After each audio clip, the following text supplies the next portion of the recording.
Hello everyone, welcome back to the channel. তো breaking news, তাণ্ডব সিনেমার পাইরেসির মূল হোতা টিপু সুলতান গ্রেফতার।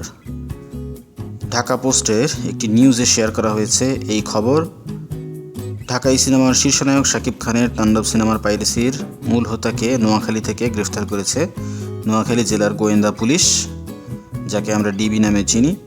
সোমবার 17 জুন বিকাল 5:50 জেলা শহরের মোহাম্মদিয়া হোটেল সংলগ্ন এলাকা থেকে তাকে গ্রেফতার করা হয়। গ্রেফতারকৃত টিপু সুলতান নোয়াখালীর বেগমগঞ্জ উপজেলার জিরতলী ইউনিয়নের 4 নং ওয়ার্ডের কালিকাপুর গ্রামের খলিলুর রহমানের ছেলে। গোয়েন্দা সূত্রে জানা যায়, ঢাকার বনানী থানায় দায়ের করা কপিরাইট আইনের মামলায় এজাহারনামায় 1 নম্বর আসামি ছিলেন টিপু। গোপন সংবাদের ভিত্তিতে ডিবি পুলিশ অভিযান চালিয়ে তাকে গ্রেফতার করে।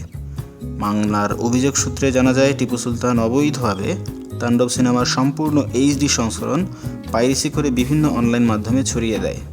জেলা গোয়েন্দা শাখা ভারপ্রাপ্ত কর্মকর্তা মোহাম্মদ আশরাফ উদ্দিন ঢাকা পোস্টকে বলেন, জেলা গোয়েন্দা শাখার বিশেষ অভিযানে টিপু সুলতানকে গ্রেফতার করা হয়।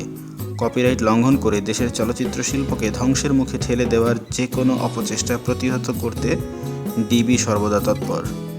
নোয়াখালীর অতিরিক্ত police super crime and ops Mohammad Ibrahim Dhaka পোস্টকে বিষয়টি নিশ্চিত করে বলেন, পাইরেসির কথা টিপু সুলতান নিজ মুখেই স্বীকার করেছে এটি একটি চক্র। জানা গেছে, সিনেমাটির প্রযোজক শাহরিয়ার শাকিল বাদী হয়ে এই মামলাটি করেছেন। বর্তমানে আসামিকে ঢাকায় পাঠানোর প্রক্রিয়া চলছে এবং বনানী থানায় তার বিরুদ্ধে আইনানুগ ব্যবস্থা গ্রহণ করা হচ্ছে। প্রসঙ্গত, এবার ঈদুল আজহায় প্রেক্ষাগৃহে মুক্তি পেয়েছে মেগাস্টার শাকিব খান ও সাবিলা নূর জুটির তাণ্ডব সিনেমা। রায়হান রাফির পরিচালনায় দেশের বিভিন্ন প্রেক্ষাগৃহে ঝড় তুলেছে ছবিটি এবং মুক্তির 1 সপ্তাহের মধ্যেই সিনেমাটির এইচডি কপি পাইরেসি হয়ে অনলাইনে ছড়িয়ে পড়ে। অনলাইনে ছড়িয়ে যাওয়ার পর এটি বিভিন্ন পাইরেটেড ওয়েবসাইটে সয়লাভ হয়ে যায়। পরবর্তীতে ইউটিউবে কিন্তু এটি চলে আসে।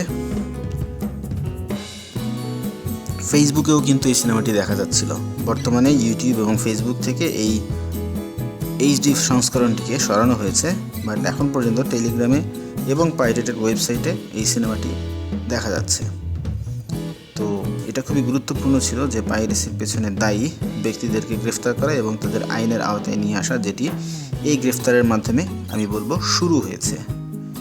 এই টিপু সুলতান ছাড়াও আর যত ব্যক্তি এর সাথে জড়িত, প্রত্যেককে আইনের আওতায় এনে শাস্তিমূলক ব্যবস্থা গ্রহণ করতে হবে।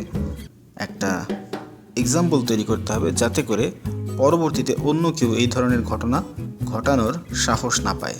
বাংলাদেশের চলচ্চিত্র এখন আবারও জেগে উঠেছে, ভালো ভালো চলচ্চিত্র নির্মাণ হচ্ছে, সিনেমা হলে দর্শক ফিরছে। এই অবস্থা বন্ধ করতে দেয়া যাবে না। যারা এই ষড়যন্ত্রের পিছনে আছেন, সিনেমা পাইরেসি করে সিনেমার ব্যবসা ধ্বংসের পেছনের কারিগর, তাদের সকলকে গ্রেফতার করে আইনের আওতায় নিয়ে এসে শাস্তি দেওয়ার ব্যবস্থা করা হোক। বাংলাদেশের আইন প্রয়োগকারী সংস্থার কাছে এটা আমাদের আবেদন। এই ছিল আজকের আপডেট। এই বিষয়ে আপনার মতামত কমেন্ট করে আমাদের কমেন্ট সেকশনে জানাতে পারেন। আমাদের ভিডিও ভালো লাগলে লাইক করবেন, শেয়ার করবেন। আমাদের চ্যানেলে যদি নতুন হয়ে থাকেন অবশ্যই সাবস্ক্রাইব করবেন। কথা হবে পরবর্তীতে অন্য কোনো ভিডিওতে। সে পর্যন্ত ভালো থাকুন।